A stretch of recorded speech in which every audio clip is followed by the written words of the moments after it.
Olá pessoal, começa agora mais uma edição do Semana Tech, o seu podcast semanal de tecnologia. Eu sou o Felipe Smoginski, estou no estúdio da Info, ao lado de Cauã Taborda. E aí pessoal, tudo bem? E Fabiano Cândido. E aí pessoal, tudo bem? No som, Carlos Eduardo Silva. Oi, boa tarde. Meus amigos, tem aqui no nosso menu de notícias algumas opções, entre elas estão os anúncios que o Google fez nesta segunda-feira. O Google previa fazer um grande evento, com pessoas saltando de paraquedas do helicóptero, e etc e tal. No entanto, uma tal de Sandy resolveu acabar com a festa. Né? Acabou com a festa. Então, aí o Google cancelou o evento e, apesar disso, ele publicou um post no blog com todos os lançamentos, que foram muitos. Ele lançou 3 novos produtos e atualizou o Android. Exato, agora temos Nexus 4, Nexus 7 e Nexus 10. Então, ou seja, é um smartphone feito em parceria com a LG, que virou um senhor smartphone, a primeira vez que tem uma parceria Nexus com a LG. Um Nexus 10 de 10 polegadas, que é um tablet feito com a Samsung. E o Nexus 7 tradicional, que abandou o armazenamento ali de 8 GB e vai ser vendido inicialmente com 16 ainda por $199. Ficou um tablet adulto, assim. Ele não só tem mais armazenamento, como ele acessa redes móveis, né? Exato, que eram duas dificuldades do antigo Nexus, né? Que é 3G reclamavam só, do armazenamento, que ele não tinha entrada para cartão também, você ficava ali com os 8 GB limitado, então eles estavam, tá bom, vocês querem mais, tomem mais, então. E antes só era Wi-Fi, né? Só Wi-Fi. Não tinha opção de você botar um chip da rede móvel. Então agora virou um tablet de verdade, um tablet legal. Mais difícil até para os concorrentes ainda, né? Porque ele ficou um tablet barato. Mais completo. É barato, muito barato. Completo. E o Android também ganhou melhorias para se adaptar ao novo tablet, né? Exato. Além de um modo de panorama esférico, que isso é uma coisa muito maluca, você faz uma foto como se fosse ali o Street View que você vê no Google Maps, ele vai te indicando, você faz a foto em 360 graus e em 180, ou seja, você faz uma esfera mesmo ali do que você está vendo. E você pode ver isso depois no próprio smartphone ou no Google Plus, com um efeito igualzinho do Street View. Eles mandaram alguns exemplos, alguns são bem feitos, outros são bem grotescos e esquisitos. Vai depender ali da sua habilidade de registrar as coisas. E o mais legal que eu achei foi que agora tem um modo para usuários múltiplos nos smartphones e nos tablets. Ou seja, se você tem um tablet ali com Android que é compartilhado pela família, o que é comum, vira e mexe a criança pega para jogar, outro pega para acessar não sei o que e tudo mais. Você tem um usuário para cada um com suas contas sincronizadas, acabou o problema. Isso é muito bom, isso eu achei uma sacada legal, meio óbvia até, e demorou para ter, demorou, né? O iOS não tem ainda, por exemplo. Parece que o Google finalmente encontrou o rumo para tablet, né? Eu te empresto aqui meu tablet e aí você vai acessar os meus e-mails. Porque a gente deixa tudo automático, né? O aplicativo... Tá sua vida aqui e você compartilha, né? Então se pudesse ter, como tem no PC, né, o Windows, você cria uma conta para um outro usuário, e ele acessa o browser e tal, mas não precisa acessar seus dados pessoais, o Chrome, né? inclusive, tem isso também, o Google Chrome, que é o navegador, as pessoas podem fazer a conexão, carrega os seus favoritos, os seus aplicativos preferidos. Uma boa sacada, eu acho. Enfim, parece que o Google finalmente entrou no rumo dos tablets, encontrou um lugar ali onde ela pode tentar duelar com mais competência com o iPad, com o iOS. Não sei, porque o Google, de certa forma, assim como a Microsoft ao criar o Surface, que foi um tema que a gente discutiu no podcast passado, o Google, ao criar os seus tablets, meio que ele, no sentido de hardware, de criar o hardware, ele quer apontar um sentido para o mercado, né? Acho que no fundo o objetivo maior dele é alavancar o Android, né? Exato. Porque quem vai fazer os melhores tablets e tal, são os parceiros, né? Que a Samsung, a LG, a HTC, né? Ele é uma empresa basicamente de software, né? Então vamos lá, a gente já foi rapidamente por falar das melhorias no Android. Nós tivemos então um smartphone, o Nexus 4, que é um senhor smartphone, tem uma configuração ali top, 2 GB de RAM, uma excelente tela, então é para competir ali com grandes players como é, por exemplo, o Galaxy S3. Ficou um smartphone forte, que era o que estava faltando para a linha Nexus.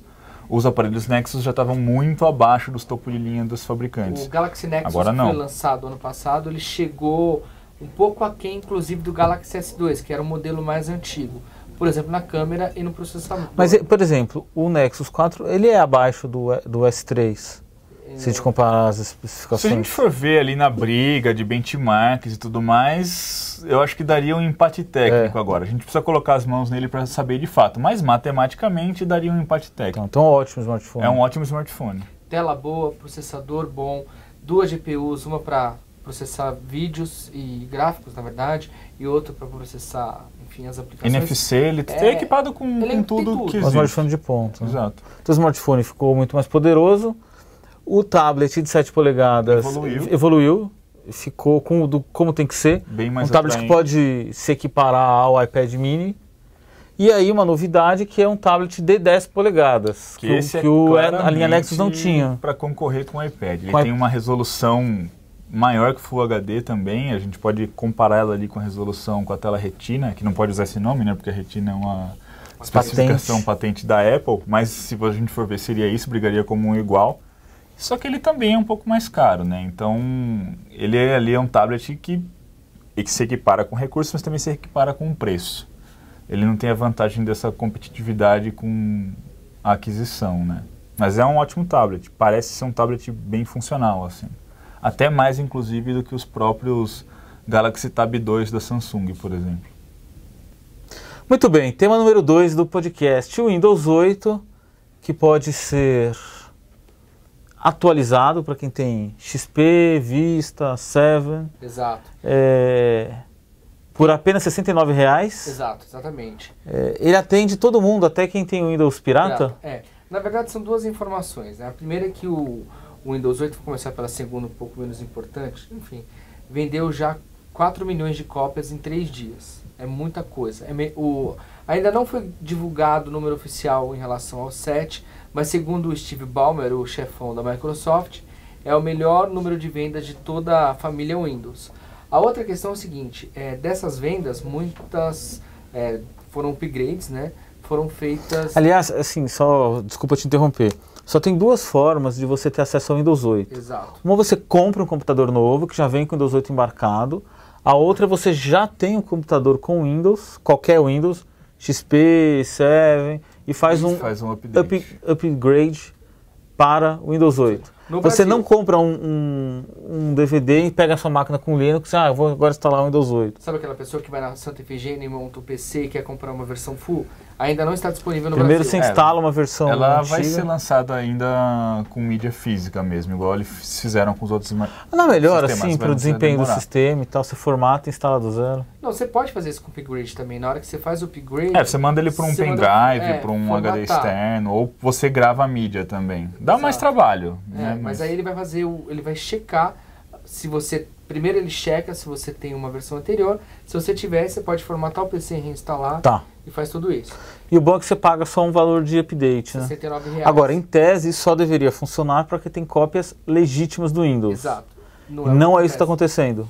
Quem tem uma versão do XP, do Vista ou do 7 pirata, consegue atualizar. Isso, quem nos comunicou foram os leitores. E a gente, claro, pediu para eles enviarem provas disso, como vídeos ou imagens, e eles atestaram isso. Lá tá lá, o cara vai, faz o pagamento, a hora que o instalador vai verificar se é original ou não, ele vê que não é original, mas mesmo assim prossegue a instalação. Ou seja, a Microsoft liberou isso daí, ou é um bug do sistema. Eu entrei em contato com a assessoria de imprensa e até o momento eles não responderam para falar sobre a estratégia. Mas no dia da coletiva de imprensa de lançamento, eles falaram: a atualização não vai funcionar em cima do Windows pirata. Claro, é a informação que eles têm que falar. Sim, claro, não dá pra... Mas na prática está funcionando. Pode ser até de propósito, né? É difícil acreditar que não seja de propósito. Porque se a gente parar para pensar, para cada cópia original vendida de Windows existem 100 cópias pirata, é a chance que a Microsoft tem de legalizar toda essa turma. Sim, é bom para empresa. E acaba a desculpa do consumidor de tipo, é muito caro o sistema, porque não é muito caro. Ficou um preço super justo. Quem não tem R$70 para gastar? Fabiano gasta isso... numa tarde aqui na nossa lanchonete. Quando a gente desce na lanchonete para tomar um café... Só R$10. Em café, pão, pouco manteiga. Mas enfim, Tá liberados, eu fiz uma reportagem sobre isso, os leitores estão se divertindo lá. E falaram, olha, funciona, todo mundo tem uma outra testando. também, né? Quem comprou o upgrade naquele dia que deu problema, que pagou mais caro, vai ser reembolsado, ou seja, ficou com a cópia de graça também. Alguns leitores pagaram... porque o preço é R$69. R$69. No entanto, algumas pessoas foram cobradas em valor maior que isso, né? R$83,93. Que deu um bug no sistema de pagamento cobrou no mais dia do caro. lançamento, cobrou mais caro. A Microsoft teve uma atitude muito simpática, ela devolveu totalmente o dinheiro e deixou o cara com o upgrade, né? Mesmo aquele que fez um upgrade em cima de uma versão pirata. Esse aí, então, o cara legalizou o pirata, não gastou nada. Não gastou nada. Ainda recebeu um pedido de desculpas, né? Pois é. Então, enfim, vamos esperar o que a Microsoft muito bem. vai dizer, né? Eu acho assim também, a Microsoft tem todo o interesse do mundo. Que decole o sistema. Não só de legalizar, ou de, vou ganhar um pouquinho, R$70 para mim é importante. Não, é de fazer o pessoal usar o Windows 8, fazer ele decolar, né? Que tem muita coisa amarrada nele, né? Exatamente, muita coisa amarrada. Então, fazer ele se popularizar, fazer a interface ser conhecida, isso vai ajudar o Windows Phone 8, vai ajudar, né? Todo o ecossistema da Microsoft. É claro que ela não vai dizer isso com todas as letras, né? Claro. Nem pode, né? Porque os acionistas, acho que, enfim, poderiam entrar com um processo. Sei lá. Está valendo, a partir de hoje, dia 1º, data em que gravamos o nosso podcast, entra em vigor novas normas da Anatel para a eficácia da banda larga. Exato. Todo mundo sabe que quando você contrata um plano de banda larga, você contratou lá 1 mega ou 10 mega, está escrito no papel que a empresa tem o direito de só te oferecer 10% da velocidade nominal, o que é uma sacanagem. Exatamente. A Anatel quer que isso mude e a partir de hoje vai exigir uma performance melhor. Essa performance tem que aumentar gradativamente até chegar a um limite lá em 2015 de 80%. Exato. Então a gente sabe que as redes elas flutuam, né? Eu vendo um plano para você de 10 mega ou para ele de 5 mega. Se você acessar a internet 3 da manhã, você vai ter uma performance diferente do que se você acessar 11 da manhã, quando está todo mundo online. Mas a Anatel quer que pelo menos um percentual Médio. Mais razoável ali seja atendido. Essa regra também vale apenas para provedores que tenham, para fornecedores que tenham pelo menos 50 mil usuários. Que pega Oi, GVT, NET, Telefônica, elas vão ter que entregar uma qualidade melhor. Foi uma boa decisão da Anatel? Pergunto. Olha, foi uma boa decisão, foi uma decisão tardia. Exato. Só que tende a haver uma fiscalização em cima, porque a gente é muito cético, principalmente em relação à internet e à banda larga, né? A fixa, que já deu muito problema aqui no Brasil. Então as pessoas pagam caro, muito caro, e não tem um serviço de qualidade. Então acho que é uma situação tão ou até mais grave do que é com a rede de telefonia, por exemplo. Tem operadoras, a operadora de telefonia de São Paulo, fui usuário muito tempo dessa operadora e ela realmente tinha problemas. Ela tem uma Você foi usuário da operadora de telefonia de São Paulo? Você sabe qual é, né? Sei, mas você não quer dizer o nome? Não quero dizer para não... Só tem uma. Sim, pois é, todo mundo sabe. Começa com... Tá. Ela termina com fônica.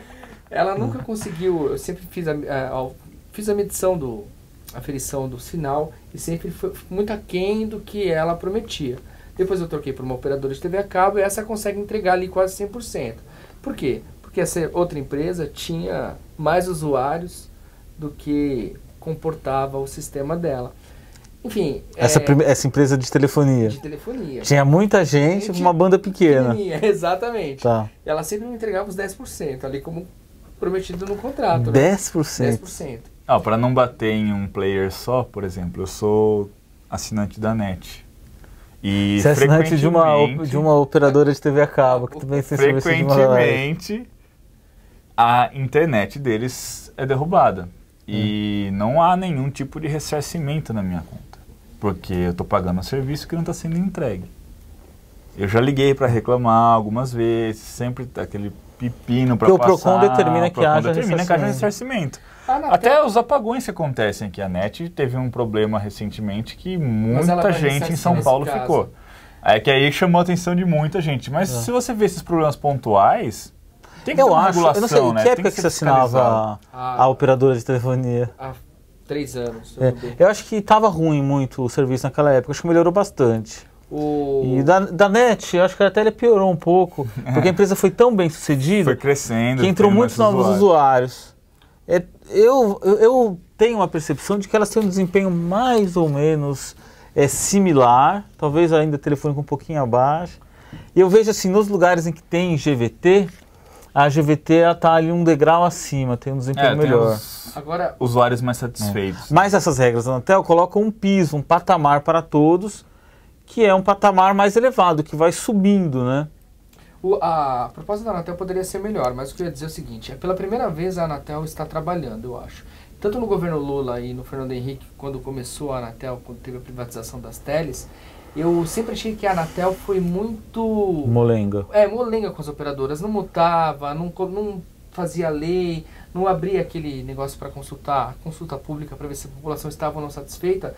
E desde que o governo Dilma assumiu, a Anatel mudou de postura. Ela tem tido uma coisa mais forte na fiscalização. Você está fazendo proselitismo do governo Dilma? Não, só estou falando que nos 2 governos anteriores, inclusive o do presidente Lula e do Fernando Henrique, eu acho a Anatel que não trabalhava... A Anatel está sendo mais dura, mas de fato. Mas eu acho que é um outro fator também. Não só com as operadoras de banda larga. Celulares. Ela pegou e puniu os operadores celulares que faziam um serviço ruim, né, há muito tempo. Agora, eu acho que a Anatel tem sido mais cobrada também. Talvez isso tenha despertado o leão. Porque se a gente for ver a nossa penetração de internet, banda larga e telefonia, foi sempre muito tímida. E a gente teve uma explosão aqui nos últimos 5, 10 anos. Sim. Então, a população começou a prestar mais atenção nesse serviço. De uma nova classe social. Então, né? Conforme a população começou a questionar a qualidade desse serviço contratado, começou a pressionar quem? Os órgãos oficiais. Eles tiveram que reagir uma hora. E o plano da Anatel não é um plano se amanhã eu quero que você entregue 100%. Não, é um plano que tem anos de E depois da Copa, né? Que é engraçado. Tudo agora, a Copa é o deadline. Mas quando chegar na Copa já tem que estar ali em uns 80%, né? O que eu diria assim, a Anatel sempre teve o mesmo número de técnicos, talvez aumentou um pouquinho mais agora, recentemente, mas a cobrança mudou, sabe? É uma queixa de quem trabalha na Anatel, que tem pouca gente, né? Isso, e a cobrança mudou, os caras estão trabalhando e a sociedade vê o retorno agora, mesmo que timidamente, vê o retorno. Enfim, as discussões... Mas você acha que já melhoraram os serviços de telefonia? Eu tenho um problema com o serviço. Eu acho assim que estão sendo tomadas atitudes, eu não sei se melhorou. É que a gente fica isolado nas nossas ilhas, né? Por exemplo, a gente aqui em São Paulo, a gente tem condição, né, de analisar o espectro de onde a gente vive ali, né? Então é meio difícil a gente perceber na prática o que está acontecendo ou não, né? Se a gente se espalha... No Brasil todo. Vai para o interior do estado, vai para um outro estado, ou para um município que não tinha uma cobertura legal de 3G antes e agora tem. Aí a gente começa a sentir. É que como é um território muito grande, é difícil a gente perceber, né? Não teve, assim, nesses últimos meses ou ano, um grande investimento para melhorar a rede. O que me parece, minha percepção clara, é que as empresas estão contra a parede. Elas estão ali meio com a faca no pescoço, tipo, você não pode errar, não pode mais pisar na bola. Sim. Eu consegui sentir na pele uma mudança só, que eu tenho a família em Itu, a grande Itu, que até está em destaque em uma matéria da Info agora, que você vê já a partir das bancas amanhã, que agora tem 3G lá, funcionando direito, a cobertura está na cidade toda, isso não acontecia. Eu ia visitar minha família e ficava lá no Edge, navegando numa velocidade ridícula, agora não, o 3G está lá. Depois das punições, as punições foram no meio do ano, acho que julho, talvez ali maio, julho... Não tinha 3G em Itu? Não tinha 3G. Eu podia jurar que Itu já estava no 5G. Não tem nem... o tamanho, né?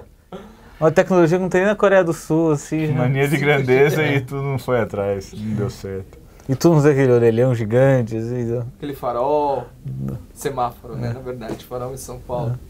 A cabo de fibra ótica lá não é... é tronco de uma árvore, assim. Imagine o Wi-Fi lá. É o IMAX. Você acha que nasceu ontem? Nunca chegou aí. É um roteador só no centro da cidade. O roteador tem o tamanho do prédio de 15 andares, assim, um roteador.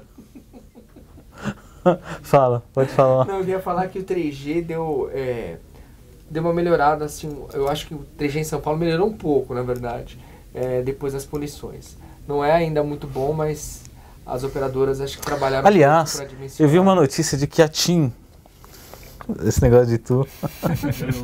Eu tô acessando o Wi-Fi aqui, lá de tu. Pega aqui! Pega aqui, 2 esquinas. Aqui na Marginal Pinheiros, né?